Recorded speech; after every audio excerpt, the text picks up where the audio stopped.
مندي الفراخ اللذيذ مع الرز المبهر هيجهز معاكوا في نص ساعة وفي حلة واحدة. أول حاجة في حلة على النار فيها شوية كويسين من الزيت شوحت بصلاية كبيرة تكون مفرومة ناعم في الكب قلبتها كويس وبعد ما دبلت ضفت عليها جزرية تكون حجم صغير مبشورة وطماطماية واحدة بس تكون مبشورة أو مفرومة ناعم.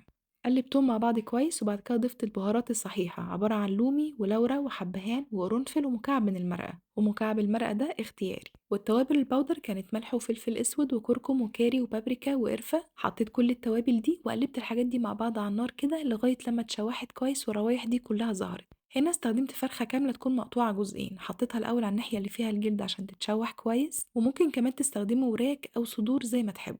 أهم حاجة لما تاخد اللون الحلو من الناحية دي هقلبها على الناحية التانية عشان تتشوح كمان كويس. بعد ما الفراخ تتشوح كويس ضفت عليها المية المغلية.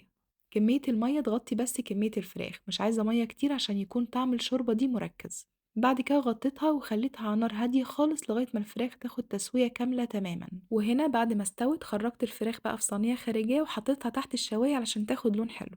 في نفس الشوربة الخطيرة دي بقى حطيت رز بسمتي يكون مغسول ومتصفي كويس وطبعا مش هنضيف ولا ملح ولا أي توابل خالص كل حاجة محتاجينها موجودة في الشوربة دي. سويت بقى الرز بطريقة تسوية الرز العادية خالص غطيته على نار هادية لغاية لما استوى تماما. شوفوا بقى لونه وجماله بجد مفلفل وريحته خطيرة واخد من طعم الفراخ والتوابل وبجد مفيهوش ولا غلطة.